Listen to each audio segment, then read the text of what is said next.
Minority boycotts parliamentary proceedings to show solidarity with the leader, Dr. Ato Forson and James Gyekye Quayson, who are both back in court today. And later in business, Ghana requires in excess of $12 billion to meet cost of implementing adaptation of actions on climate change. We will hear from the finance minister. And on the international front, Belarusian leader Lukashenko claims the Wagner boss Yevgeny Prigozhin is in Russia, not in Belarus.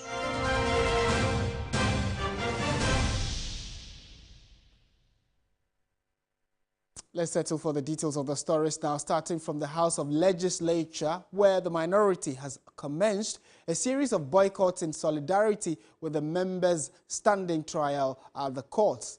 On Tuesday, the minority leader, Dr. Cassiel Ato Forson, hinted of the resolve of the minority to stay out of the legislature in support of their colleagues who are standing trial. Minority Chief Whip Governs Kwame Agboja spoke to my colleague Komla Kluche.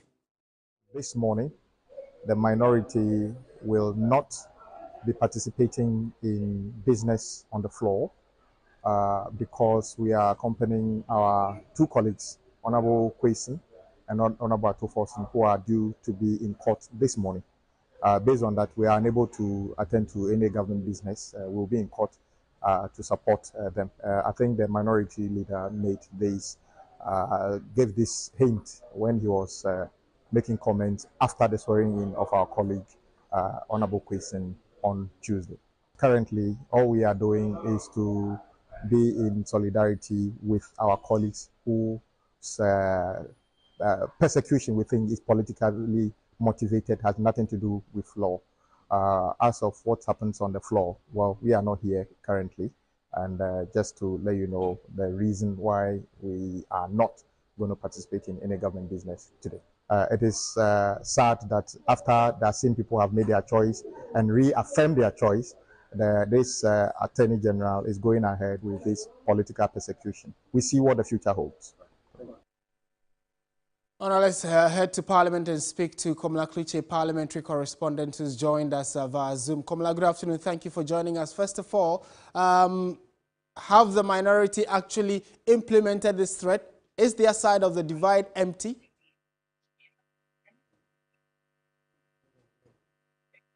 Hello, Komla, can you hear me? Yes, Martin, I should speak with you just for the screen behind me, you can see.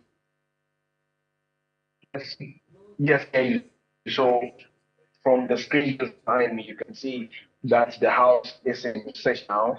The minority MPs are not there. They have moved to the chamber. And it's because of that the minority did hint on Tuesday.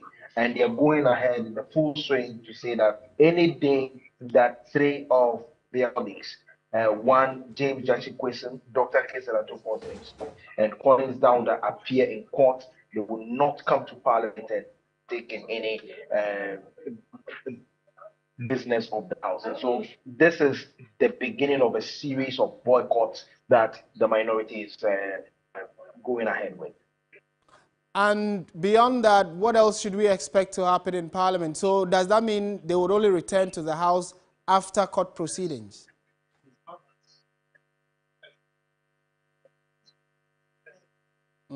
We probably need to reconnect with Komla Kluche. We're having a slight challenge with the connection to our parliamentary correspondent, Komla Kluche, who was updating us on the minority who have, implemented that threat of boycotting parliamentary proceedings anytime any of their leaders or any of their members has to go to court. So you'll recall that James Gyekye Quayson, for instance, is in court over some criminal charges leveled against him. So today, he's expected to appear.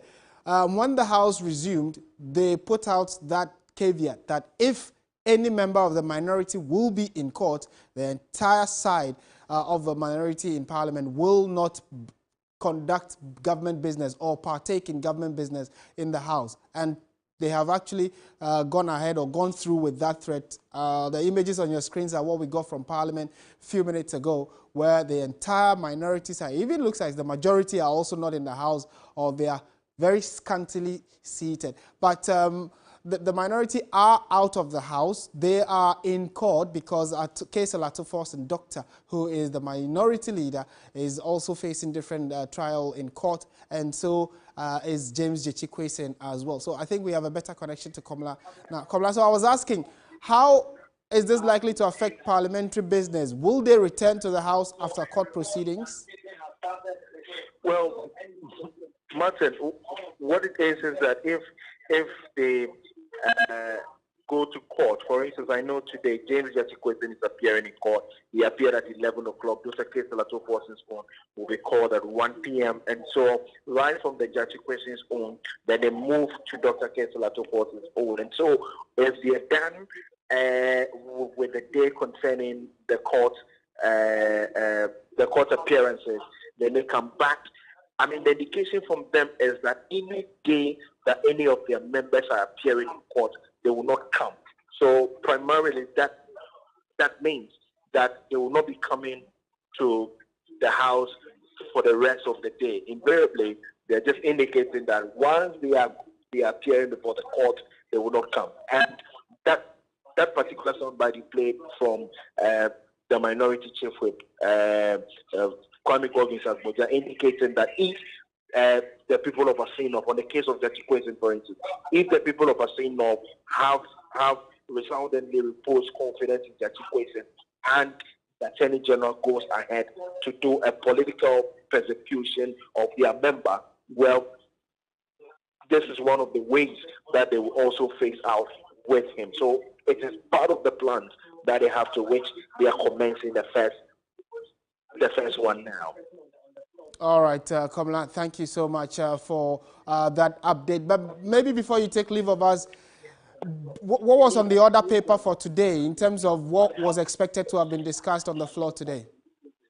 Well, I mean, on the order paper, it's quite a very tall order. I know, for instance, there's the adoption of reports of the Finance Committee on the report on the management of the energy sector levies and accounts of 2021, report of PIAC on the management and use of petroleum revenue resources. And also, if you go ahead, you can also see the constitution stage of bills: 1, Wildlife Resources Management Bill 2022, Contract Amendment Bill 2022, the Whistleblower Amendment Bill 2023, the Ghana Commission for UNESCO Bill 2022, and then the Interstate Succession Bill 2022. Now, the reason why it is important, or it would be required that the minority members are available for the consideration stage of this bill, is that a lot of their members normally partake in the consideration of what we call the delete and then insert. This is where they look at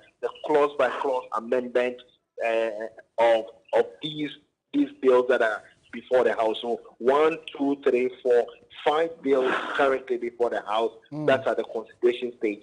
That necessarily will mean that the NDC MPs would equally be needed for that transaction as well. All right, Komla Kluchi, thank you for your time. He is our parliamentary correspondent, giving us the latest regarding developments in the House of Legislature. Let's move away from there and go back to the courts, because lawyers for the Member of Parliament for Assin North, James Gyekye Quayson, have filed for a review the Supreme Court contesting the decision to have his name removed from parliamentary records. The legal counsel for Mr. Quayson contends that the Supreme Court's ruling compromises Ghana's legal and constitutional framework.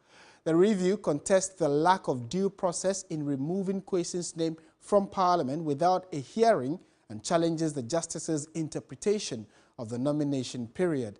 It added that it was fundamentally incorrect for the Supreme Court to order Parliament to have Gyekye Quayson's name expunged without first giving him a chance to be heard and without taking into account the constitutionality of such a directive in light of Parliament's structure and procedure.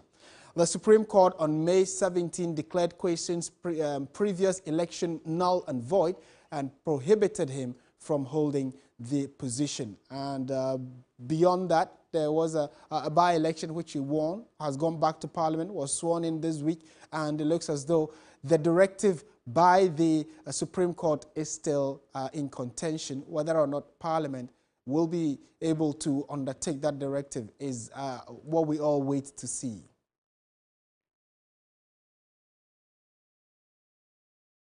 Let's go on to some other stories now, and heavy politics, as you know, that the Vice President of the Republic and flag bearer hopeful of the New Patriotic Party, Dr. Mahmoud Bawumia, has begun a campaign tour of the Ashanti region. The region is the political World Bank, as many call it, of the New Patriotic Party. The scramble for popular votes within the Electoral College of the ruling party has begun in earnest. Let's speak to William Evans Inkum, who has been on the campaign tour of, on the campaign trail of the Vice President, and has joined us for a quick update. Evans, good afternoon. Thank you for joining us. First of all, where has the Vice President been and what has he been saying? Well, so he's been to Asokwa constituency, but he did not necessarily meet the delegates. It was to commission a campaign office for him. Then the Subi constituency, where he just left the Prempeh Assembly Hall. And this is where he made some fascinating statements. One has to do with taking a swipe, of course, at his closest rival as far as the flag bearership position is concerned. Here, we're talking about Alan Kyerematen. Alan Kyerematen, because Alan's campaign has centered around Adru Mensah, to which it is my time. But Dr. Bawumia is also saying that when the party needed people to represent the party after the 2012 election, when the party went to court to contest the results of the particular election, everybody was given an excuses. Some said they were traveling, they wouldn't have time. But he availed himself and represented the court. It's my producer. Heavily. Koshi, I beg. Represented the why court don't we, on the back of this, Court, play what this guy did, Crosby's story about the vetting? The one, then we can now wrap up and say that today is actually the last day. And nobody can say that, well, Adru Mensah or I have also toiled for the party and I deserve to lead the party. He thinks that the right person for that because he has sacrificed for the party. And he mentioned of the Supreme Court representation in 2018 after the 2012 general election. Then he has also said that people have been playing the tribal card. He was very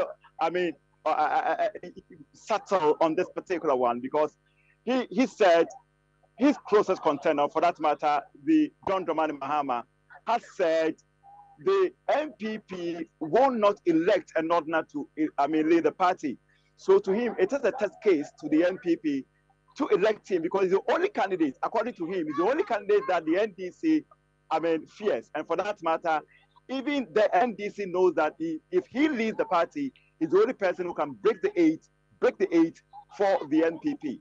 Then, of course, he's also been talking about the genesis of the incompetence. Statement that he made to him. I had some level of like hit the NDC in 2016 like hypodermic strange. To him, he said that that particular message was carefully couched, and he knew the very effect it will have as far as the dynamics of the 2016 election was concerned. For that matter, its impact on the flag bearer then of the National Democratic Congress, the former President John Dramani Mahama, and exactly the effect there is that he had. And it was something that he personally couched, and he did the magic for the NPP.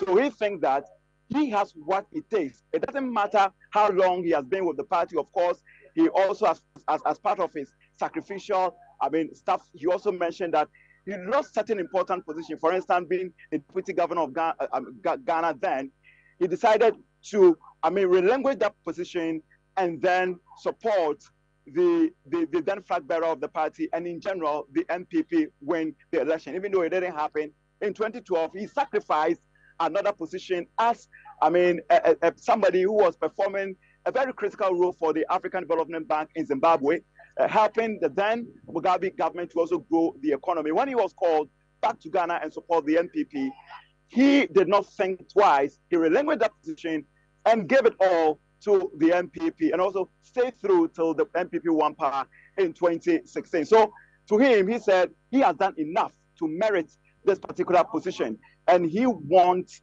the delegates. In Ashanti region, you're talking about in excess of 30,000 delegates to give him that opportunity. Of course, 2020 election is also something that will not also that he also not gloss over. he is saying that currently he's been able to secure about 16 seats in the northern region for the MPP. So if you're talking about the candidate who had the wherewithal to lead the MPP into the 2024 general election, then Dr. Mahmoud Bawumia is saying that he is the right candidate. Martin. All right. William Evans Inkum, thank you so much. Definitely we'll be coming back to you subsequently to find out how the campaign of the Vice President is going in the Ashanti region. However, here in the Greater Accra region, at the party's campaign office, the vetting of the last of the 10 who have thrown in their hat to want to lead the party into the 2024 elections will be happening today. The last person is going to be vetted today, and after that, we'll get to know what the next line of action of the party will be in the next few hours. And we'll be updating you when we do get that update.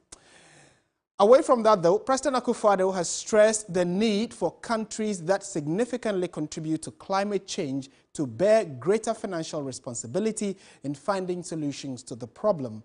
Speaking to a delegation from the Climate Vulnerable Forum, the Jubilee House, the president reaffirmed Ghana's commitment to promoting global efforts towards achieving a fair and balanced resolution of the challenges posed by climate change. Ghana is currently the chair of the Climate Vulnerable Forum, CVF, and the Vulnerable Group of 20, V20.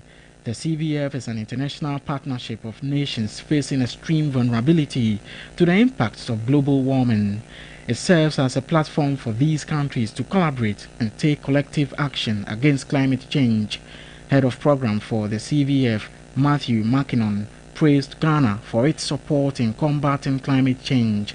President Akufo-Addo reiterated Ghana's commitment to advocating for decisive measures that protect nations from effects of climate change. Myself, these meetings that are being proposed are clearly going to be extremely significant in the way forward for the world on these issues. And it's a broad-based team. I'm happy that the chairman of the Parliamentary Committee on Environment is an integral feature of our team. It makes also the advocacy to Parliament that much easier. And yes, Parliament is always in the loop as to what is happening. This is quite an effective parliamentarian, so it all works out very well for us. In preparation for the upcoming United Nations Summit on Climate Change, COP28, in Dubai, the Climate Vulnerable Forum has called for international cooperation and coordinated efforts to address the urgent challenges posed by climate change. Now, the Electricity Company of Ghana is preparing for Operation Zero to increase revenue from domestic customers and corporate institutions.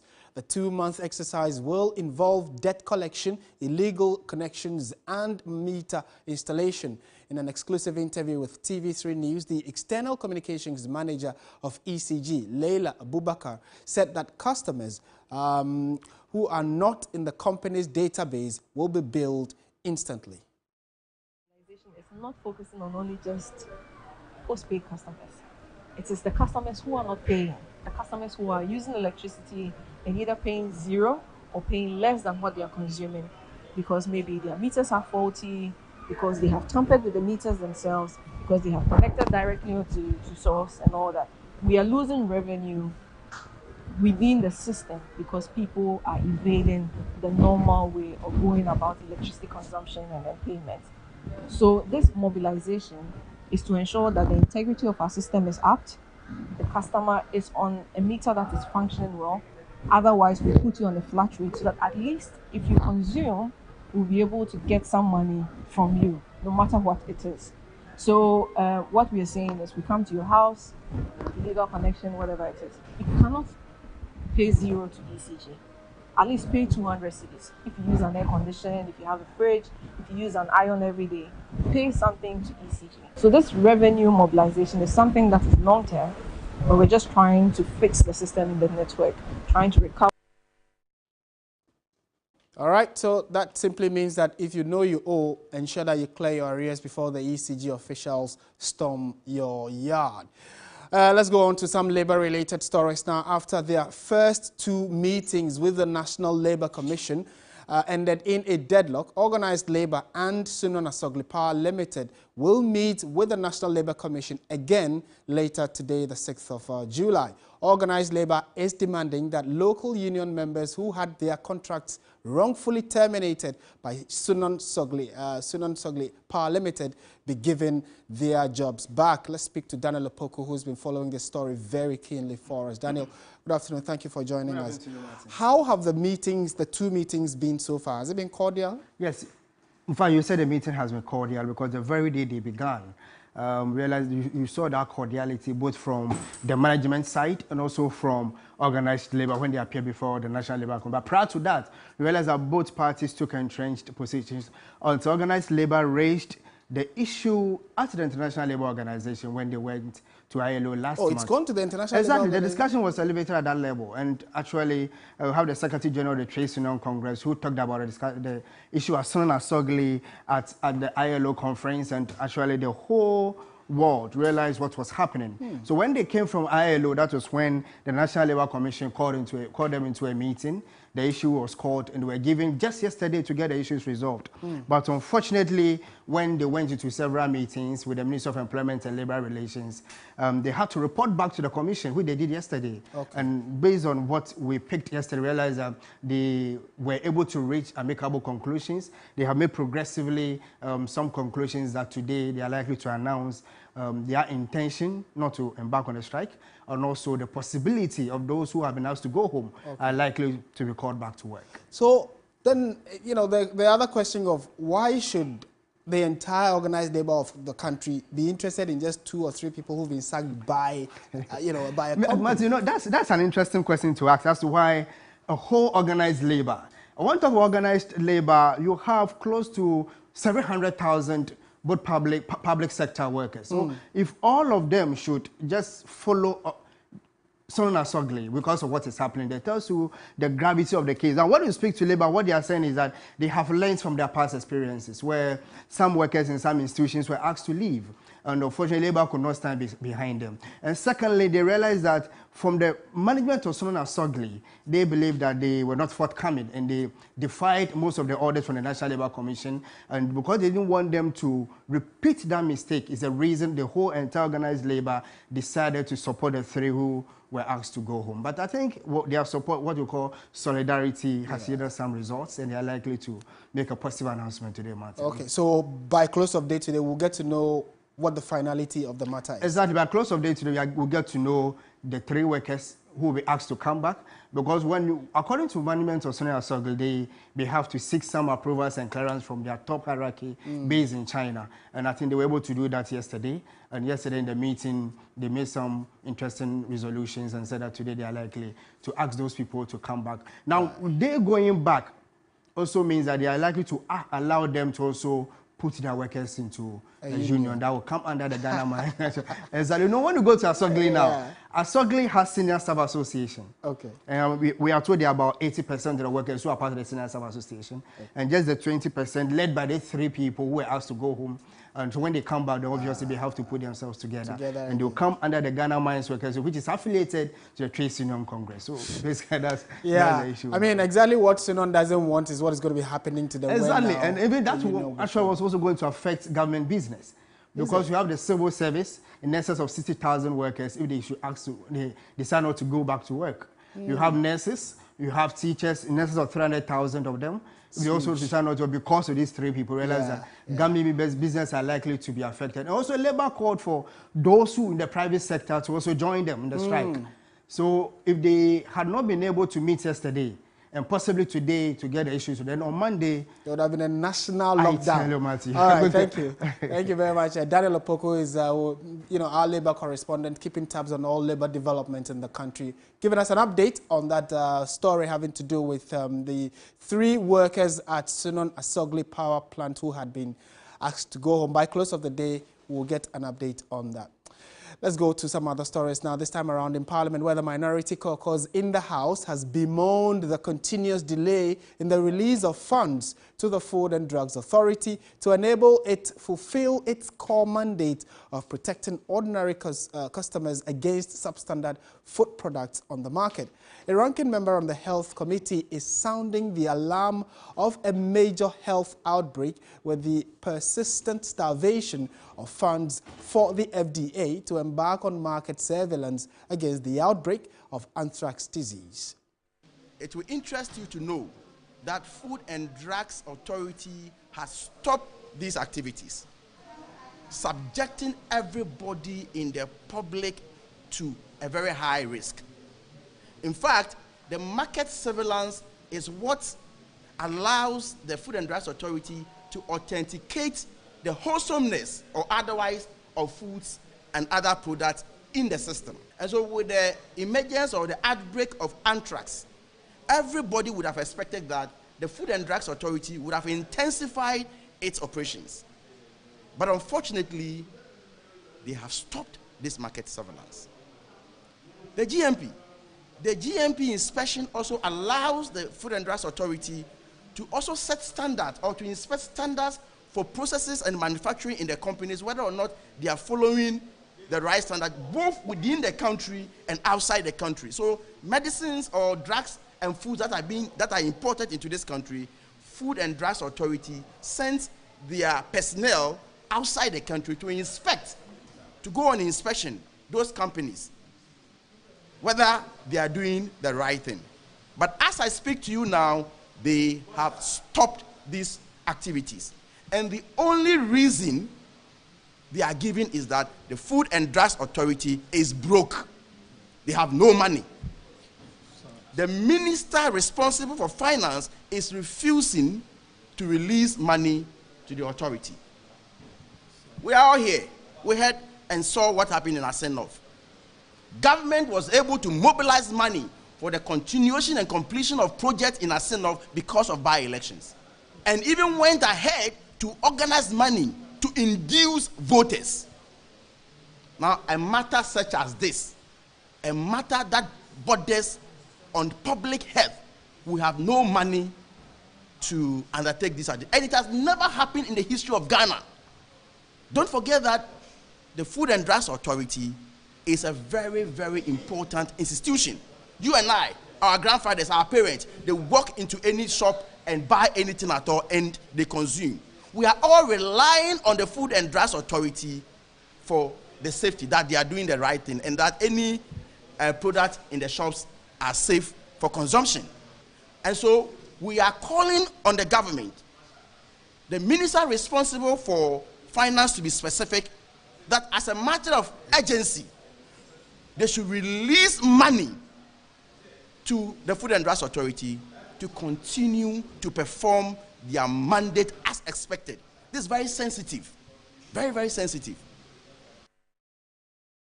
Well, we'll let you know what else happens around the world and specifically here in Ghana. Stay with us. We have business, sports, entertainment all coming up. This is Midday Live.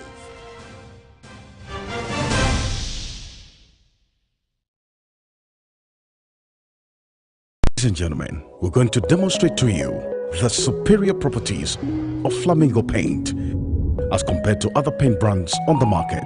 We take equal quantities of Flamingo paint and this ordinary paint. We then dilute them with water. And now, let the test begin. The gentleman on the left is going to apply the ordinary paint, and the gentleman on my right will use the Flamingo superior paint. As you can clearly see, Flamingo has the obvious better hiding. Furthermore, Flamingo has painted a much larger area.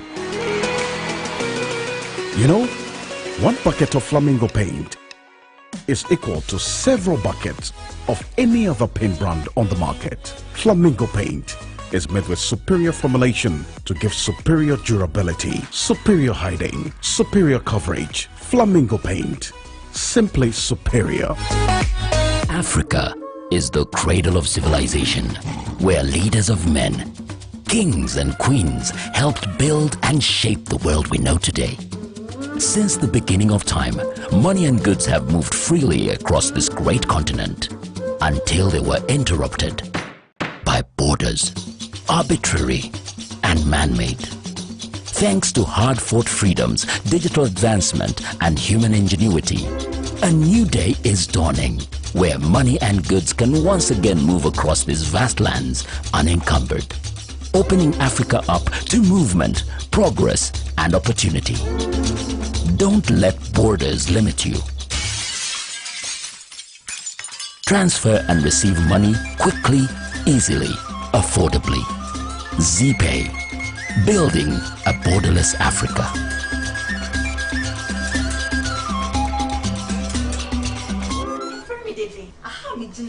A Franco Trading Enterprise at Dabraka branch. About phones near accessories, and then you make a nadia when you say Franco Trading Enterprise, number 1. Your television set from 24 inches to 65 inches, air condition from 1.5 horsepower to 2.5 horsepower. Your CCTV cameras, Bluetooth speakers, your phone covers, protectors, pen drive, hard drive, iPhone, Samsung, Infinix, Huawei. It's a full beer open Uyasima Fanebia. Pura Franco Trading Enterprise. Franco Trading Enterprise. Phones papa, television papa, air conditions papa, accessories papa nina.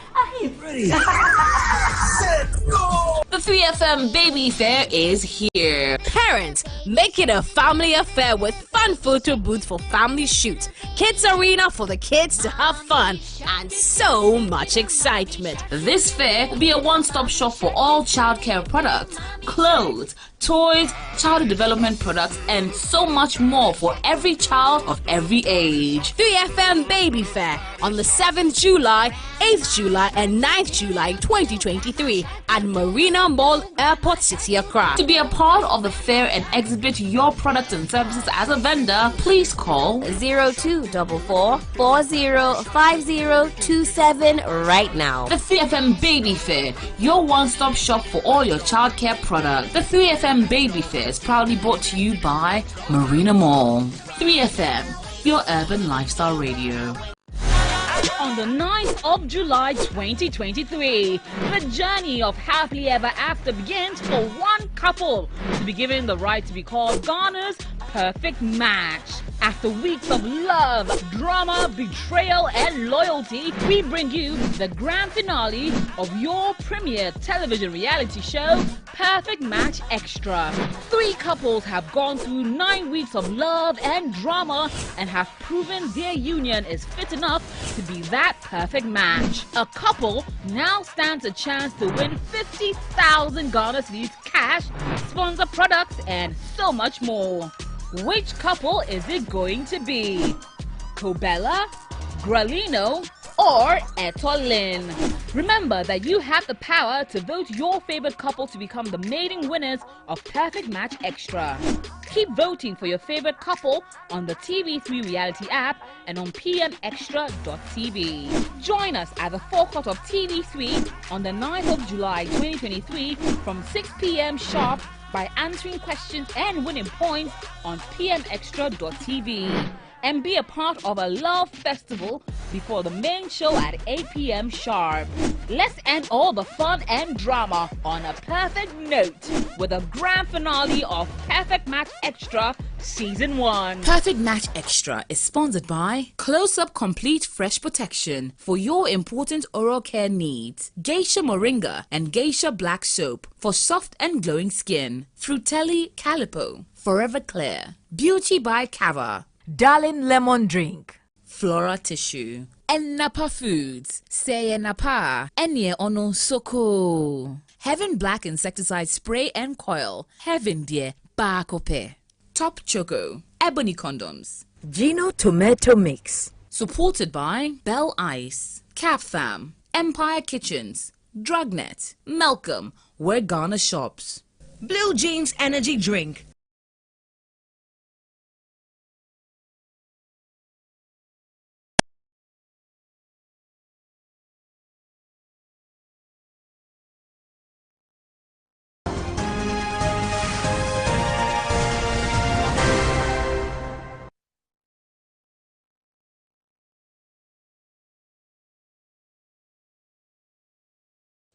Welcome back to Midday Live on TV3. Let's find out what's happening in the world of business. Menu Afole is with us. Hello, Menu. Hi, Martin. Do you have money for us? Is money flowing in the business world? You should see me after here. After here, okay. All right, let's go. Thank you and welcome to the business segment on Midday Live. My name is Menu Afole. We'll start off with growth, as government has been urged to prioritize economic growth over fiscal deficits after successfully completing its debt restructuring exercise. According to a senior scholar at the Institute of Economic Affairs, Professor Alexander Daku, if government is able to achieve its desired results of reduced public debt, it should strictly adhere to the Fiscal Responsibility Act. He believes this is the best bet to enhancing revenue mobilization for socio-economic development. It is always, and this is what I said 2 times already, it is always difficult to kickstart growth in an economy overburdened by debt without restructuring it.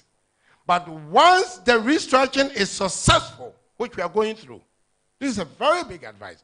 Once the restructuring is successfully completed and public debt is reduced and stabilized, the government should prioritize growth over deficit to create a capacity for more revenue once higher growth is sustained.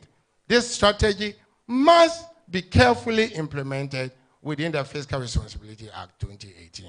Avoid excessive reliance on short-term borrowing because they depend significantly on the swings in investors' market sentiment. Away from that, Finance Minister Ken Ofori-Atta says Ghana requires in excess of $12 billion to meet the cost of implementing adaptation actions of climate change. He was speaking at the launch of the Global Risk Modeling Alliance workshop in Accra. The Global Risk Shield Against Climate Risk aims to increase protection for climate-vulnerable economies by providing finance against disasters and climate risks. The workshop engaged key actors through a multi-stakeholder engagement process.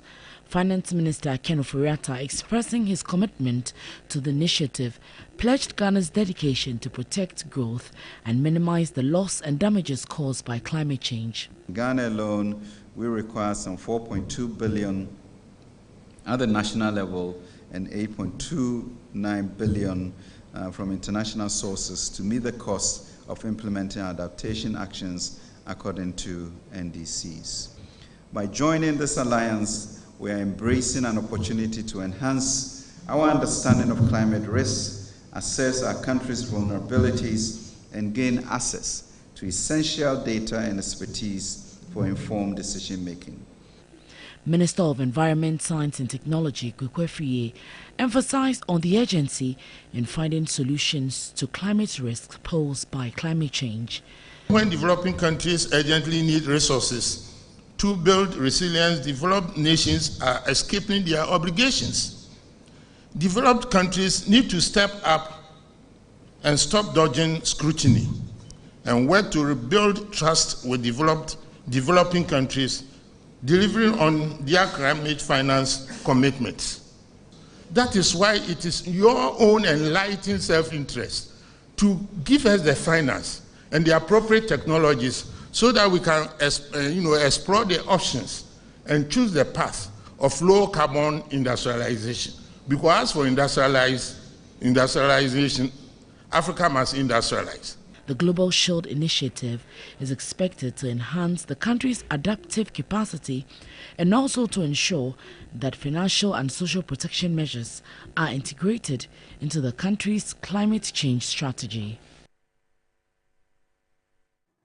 In more business stories, the Coalition of Individual Bondholders Groups has threatened to begin picketing at the Finance Ministry from Tuesday, July 11, 2023, over defaulted bond payments and failure to implement an agreement signed between the coalition and the Ministry of Finance on behalf of government. Statement released by the coalition indicated that government has so far not shown any commitments to honoring their agreement and described government's conduct as condescending, insensitive and disrespectful to citizens who trusted government with their savings. According to the group, the picketing will continue each day after its commencement until their grievances are addressed. The coalition is made up of the Ghana Individual Bondholders Forum and the Individual Bondholders Association of Ghana, constituting about 300,000 individual bondholders.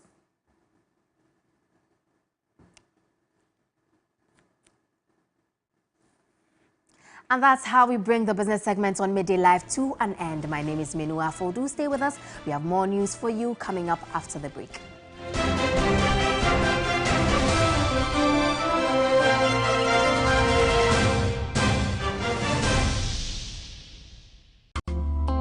Sometimes the person you least expect to have a bond or a meaningful connection with could end up being your perfect match. It hasn't been easy so far, and you all saw what happened. We both losing our pairs the first week, and for us to get born and to get this far, it's just by God's grace and you all supporting your votes. I believe we wouldn't have gotten this far without you guys, and that's the reason why we're here begging and pleading with you guys to keep supporting us as we journey towards the grand finale this Sunday, the 9th of July, live on TV3. We're so grateful to, Team Grelino. Keep supporting us, keep voting for us. Thank you very much for supporting, for everything you have done from day one to the finale. We need your support, we need your love, we need your votes. It's Grelino to the world. We love you guys. Perfect Match Extra is sponsored by Close-Up Complete Fresh Protection for your important oral care needs. Geisha Moringa and Geisha Black Soap for soft and glowing skin. Frutelli Calipo, Forever Clear. Beauty by Cava, Darling Lemon Drink. Flora Tissue. And Napa Foods, Say Napa, Enye Ono Soko. Heaven Black Insecticide Spray and Coil, Heaven Dear, Bakope. Top Choco, Ebony Condoms. Gino Tomato Mix. Supported by Bell Ice, Capfam, Empire Kitchens, Drugnet, Malcolm, Where Ghana Shops. Blue Jeans Energy Drink. It's the Date Rush Pool Party coming to you live on Saturday, 8th July at the breathtaking Pleasant Gardens Jolu. Get ready to groove to the infectious beats of the sensational Dope Nation, the energetic Prince of the Street, LaRusso, the fast-rising TV3 Mentor X winner, DSL, who will be setting the stage on fire, along with the baddest DJs, DJ Faculty, DJ Abiam, DJ Phil, and more. So put on your trendiest swimwear, grab your friends, and dive into an epic celebration of summer. Remember, it's Saturday, 8th July at the stunning Pleasant Gardens Jolu. Doors open at 3 p.m. Don't miss out on this unforgettable experience. Tickets are going for a cool 50 Ghana cedis. For tickets, dial *713*33*25#. To purchase or make a reservation, call 0244-405027. Date Rush Pool Party, the summer event you don't want to miss. Sponsored by Yosin Duray. Kitchen Wars. The most anticipated cooking reality show is making its return to your screen. It is Kitchen Wars Season 2. Old school alumni get ready to compete for yet another epic showdown. Which alumni will take over from WAS? The school that came in first place, West Africa. Get your ladles out, sharpen your knives, and be ready to battle it out. Interested alumni must be in a group of 6 to participate. Simply send your details 0531-906-281 to register and stand the chance of being the best alumni in the kitchen. It's Kitchen Wars Season 2. Kitchen Wars, your school feed cook. Kitchen Wars. Kitchen Wars, coming soon on TV3. Brought to you by Gino Tomato Mix. And Napa Foods, Say Napa, Enye Ono Soko.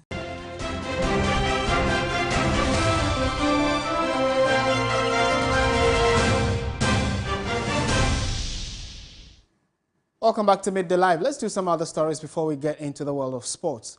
Threads has been launched with more than 10 million people signing up in just over 48 hours. That's according to Mark Zuckerberg, the CEO of Meta. But what is Threads and should you sign up? Emmanuel Samani has been exploring the Meta's rival to Twitter app and reports.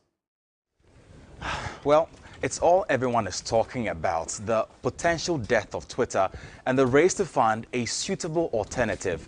With Elon Musk's restrictions on Twitter, over 10 million users have signed up for Threads in a little over 48 hours. Now, what is Threads exactly? It describes itself as a Instagram text-based conversation app, just like Twitter, as it promises to be where communities come together to discuss everything from the topics you care about today to what might be trending tomorrow. Well, I've been on the app for a few hours, and so far, you will be able to connect with others who love the same thing, as well as build a loyal following of your own and share your ideas, opinions, and creativity with the world. Now, the big question is, will Threads be the next big thing? Earlier, I spoke with a social media lead here at Media General, Michael Ofosu, who says Threads can rival Twitter. I believe that Threads will rival Twitter in the sense that recently there have been some restrictions on Twitter which people have not been happy with. And Threads has some Twitter features, so it's easy to jump on. Also, with building a following, there's this feature where you can easily migrate your following from Instagram onto Threads. So you don't really have to build from ground zero. So I think this is a very good basis for people to jump on, and it will be very good competition for Twitter. So now, should you sign up for more of the same?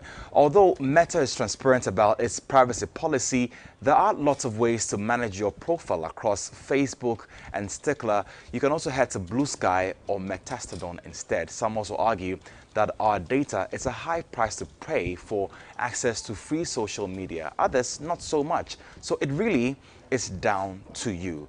But if you don't care about your privacy and all those things, you can just head over and download Threads from the Google Play or the Apple App Store. And if you have an Instagram account, the platform will automatically grant you the same username. Reporting for TV3 News, Emmanuel Samani.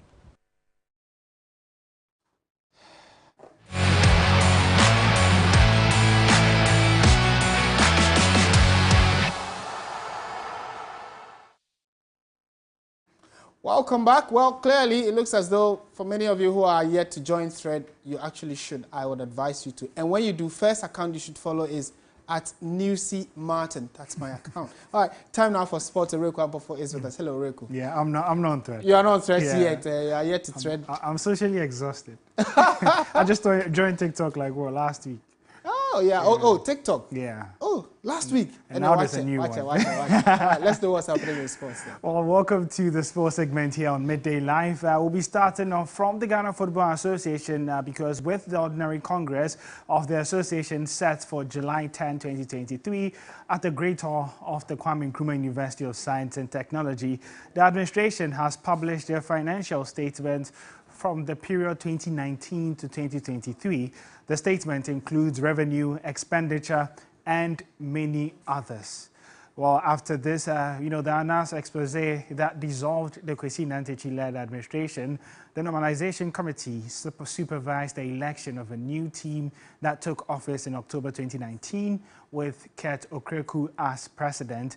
With Congress just a few days away, the GFA revealed they have made appreciable gains in revenue generation, which supersedes the high expenditure levels that the body has made. Further details are expected to be provided at Monday's meeting as the Finance Department continued their quest to make the GFAs a commercially attractive and viable entity.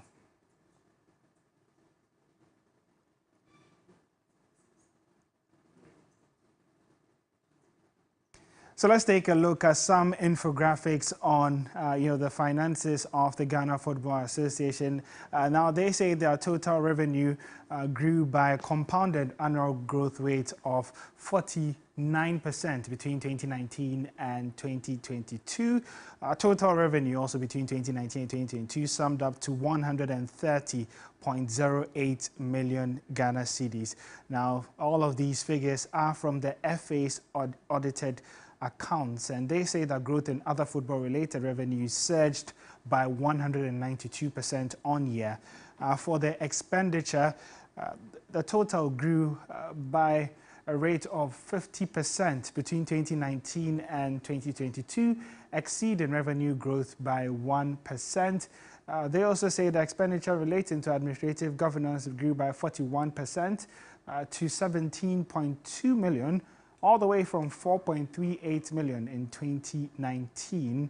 The total expenditure between 2019 and 2020 summed up to 128.2 million, with an accompanied average cost-to-income ratio of 98%. We still stay on Ghana football because Samuel Boadu has announced his 20-man squad for the WAFU Zone B Under-20 Cup to be hosted in Ivory Coast. Bechem winger Clinton Dodu, Santi Kotoko's Shadrach Addo, and Aaron Esau, who was with the Black Meteors team for the Under-23 Africa Cup of Nations, were all included in the squad. The Black Satellites are in Group A alongside host Ivory Coast, Niger and Burkina Faso. The tournament, which serves as a qualifier for the Under-20 Africa Cup of Nations, is expected to take place from July 7 to 21 and is all happening this year.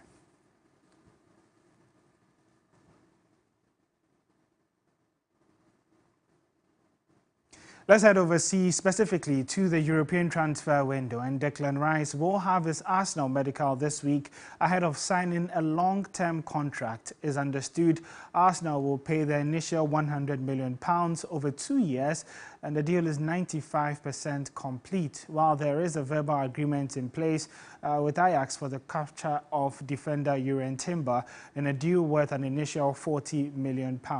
Medicals have been scheduled for both players tomorrow amid the expectation their signing can be formally completed over the weekend. Arsenal have also already completed the signing of Kai Havertz from Chelsea.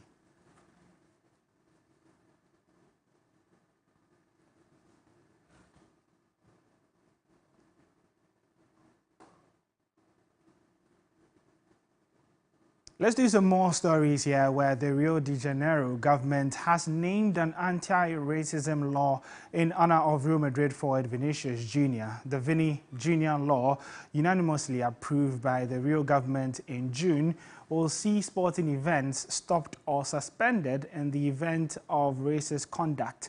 Vinicius was racially abused several times last season, and local media said the law was inspired by Vinicius's response to being racially abused during a game at Valencia in May, which was stopped as the player pointed out those who are responsible. The law includes protocol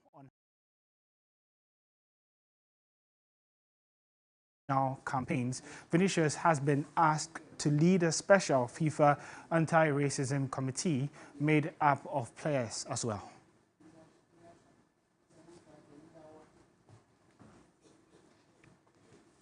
Well, that's how we wrap up the sports segment here on Midday Live. My name is Ore Kwampofo, and up next on the bulletin is Entertainment with Crystal.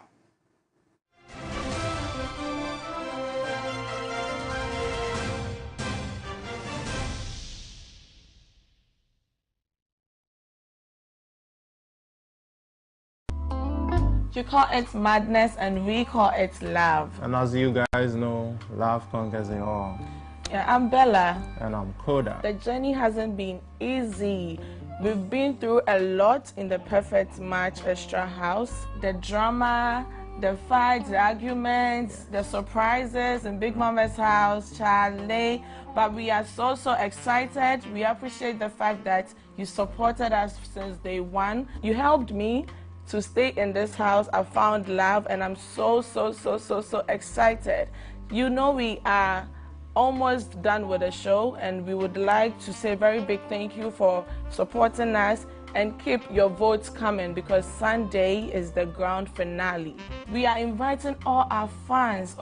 They should come and support us. We need you all here. Come Sunday, July 9th. Yeah. We need you all. Join us here. And support us. We love you and we appreciate you guys so much. Thank you for being there for us. Bye-bye. Perfect Match Extra is sponsored by Close Up Complete Fresh Protection for your important oral care needs. Geisha Moringa and Geisha Black Soap for soft and glowing skin. Frutelli Calipo, Forever Clear. Beauty by Cava. Darling Lemon Drink. Flora Tissue. And Napa Foods. Say Napa. Enye Ono Soko. Heaven Black Insecticide Spray and Coil. Heaven Dear Bakope. Top Choco. Ebony Condoms. Gino Tomato Mix. Supported by Bell Ice. Capfam. Empire Kitchens. Drugnet. Malcolm. Where Ghana shops. Blue Jeans Energy Drink.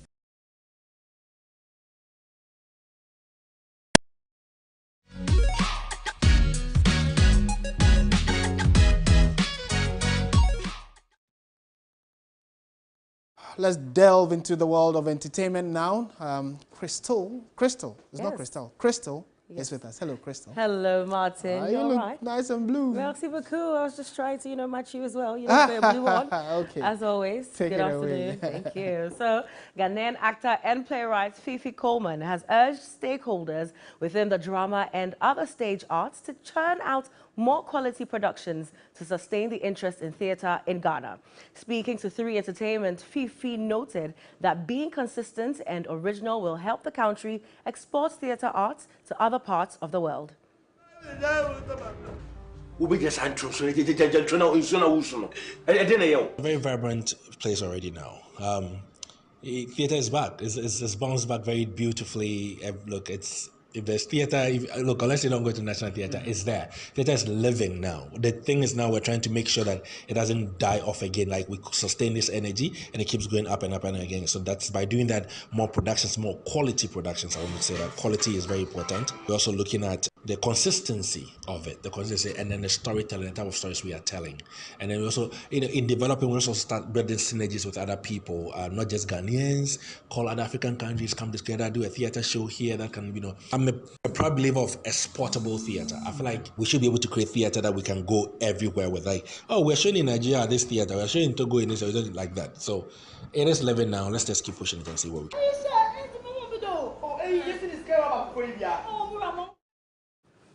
Interesting stuff there. Now, BIM Nation President and CEO of Benetton Music Group, Stone Boy, has recently disclosed that he is reluctant to mentor a new generation of artists. Despite signing on talented musicians such as OV Music and Kelvin Boy in the past, the Into the Future singer disclosed that he lacks the energy to take on the role of a mentor due to various issues within the music industry. Stone Boy, during a radio appearance, highlighted the challenges he has faced in a bid to mentor others, including the potential for investments to go wrong. It goes on constantly, and I can mention a lot of names right now, but we all saw what happened and all of that. So there's a huge issue with our system, he revealed. However, he made it clear that despite the setbacks, he remains unafraid and committed to extending support and assistance to others in the industry. When something makes you lose vim and to be able to do it again, you have to be careful to strategize. But I'm not afraid at all, and I will always continue to help people, Stone Boy said. And that's all on entertainment. My name is Crystal Kwame Ayi from 3 Entertainment. Do well to follow us on all socials at 3 Entertainment GH. Up next is international news.